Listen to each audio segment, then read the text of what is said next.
Hello दोस्तों, आज हम लोग पढ़ने वाले हैं अलजेब्रा, है ना। अलजेब्रा को हिंदी में कहा जाता है बीजगणित। इसमें अनेक फॉर्मूलास होते हैं। वो फॉर्मूला बनती कैसे है, आज इस क्लास में हम लोग डिस्कस करने वाले हैं। तो जैसे कि हम लोग बचपन से पढ़ते आ रहे हैं एक फॉर्मूला a प्लस बी पूरे का होल स्क्वायर। स्क्वायर का मतलब क्या होता है, घात में दो। तो इसका बराबर हम लोग लिखते थे a की घात दो धन b की घात दो धन 2ab, है ना। कई जन स्टूडेंट को यहाँ डाउट होता है, या फिर याद कर लेते हैं a प्लस बी पूरे की घात दो बराबर होता है a का स्क्वायर प्लस b का स्क्वायर प्लस 2ab। तो ये चीज आता कहाँ से, इसको हम लोग यहाँ डिस्कस करेंगे। तो आप लोग एक चीज बताइए, स्क्वायर है ना, स्क्वायर मतलब होता है वर्ग। वर्ग का मतलब क्या होता है, जैसे कि मैं यहाँ लिखा हूँ 2 की घात दो, 2 का स्क्वायर लिखा हूँ, तो इसका मतलब क्या है 2 इंटू टू। 2 इंटू टू मतलब इसी संख्या का आपस में दो बार मल्टीप्लाई, वही क्या कहलाती है, वर्ग कहलाती है। तो 2 इंटू टू क्या हो जाएगा 4। इसी प्रकार से हम लोग यहाँ अप्लाई करते हैं। यहाँ पे लिखा है a प्लस बी पूरे की पावर 2, तो अपन इसको लिखते हैं a प्लस बी, है ना। स्क्वायर मतलब आपस में दो बार गुना फिर मल्टीप्लाई a प्लस बी, ऐसा लिख सकते हैं। उसके बाद इसको अपन सॉल्व करते हैं। तो यहाँ दो टर्म है, आप लोग देखो, यहाँ पे a है और यहाँ पे b है ना। और यहाँ पे b से मल्टीप्लाई है और a प्लस बी, यहाँ भी दो टर्म है। तो इसका अपने को इससे मल्टीप्लाई करना है, तो गणित के नियम के अनुसार इसको मल्टीप्लाई करते हैं। तो सबसे पहले यहाँ अपन लेंगे a को, उसके बाद लेंगे b को। a का मल्टीप्लाई पूरा a प्लस बी के साथ करेंगे और प्लस b का मल्टीप्लाई a प्लस बी के साथ करेंगे। तो कैसे करेंगे, यहाँ अपन ले लेते हैं a ले लिए, इसका मल्टीप्लाई किसके साथ करेंगे, a प्लस बी के साथ। तो कर देते हैं मल्टीप्लाई a प्लस बी।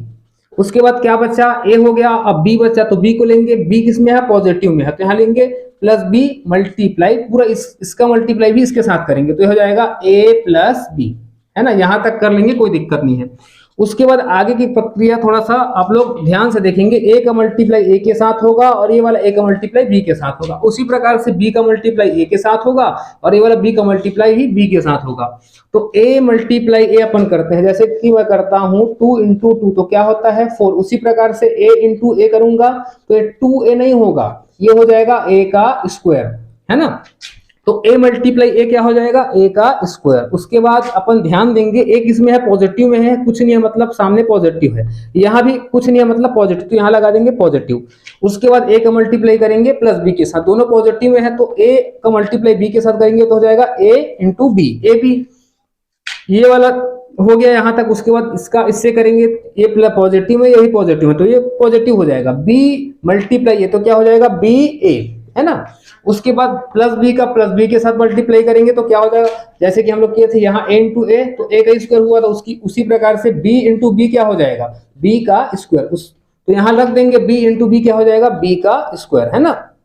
उसके पश्चात मैथ्स का नियम ये कहता है ना, जो सबसे बड़ी घात होती है उसको हम लोग पहले लिखते हैं। और दूसरा नियम यह है कि जो अंग्रेजी वर्णमाला में पहले आता है उसको हम लोग पहले काउंट करते हैं। तो a का स्क्वायर पहले आएगा, उसके बाद और घात में क्या है, b का स्क्वायर है, a के बाद b आता है, तो हम लोग लिखेंगे प्लस b का स्क्वायर। यहाँ पे प्लस b का स्क्वायर क्यों लिखे, क्योंकि b जो है पॉजिटिव में है।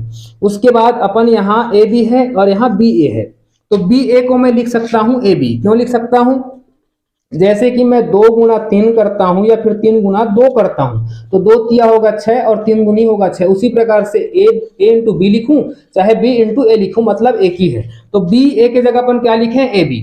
तो यहाँ पे ए बी, यहाँ भी ए बी क्या हो जाएगा, मान सकते हैं ऐसा, यहाँ 1ab है, यहाँ भी 1ab है, तो क्या हो जाएगा प्लस 1ab 2ab। इस प्रकार से a प्लस बी पूरे का होल स्क्वायर मतलब पूरे की पावर 2 बराबर क्या हो जाएगा, a का स्क्वायर प्लस b का स्क्वायर प्लस 2ab, है ना। ये यहां से निकलती है। इस चीज को आप लोग ध्यान से अपने कॉपी में नोट डाउन करेंगे। अगला फॉर्मूला थोड़ा देर बाद डिस्कस करेंगे।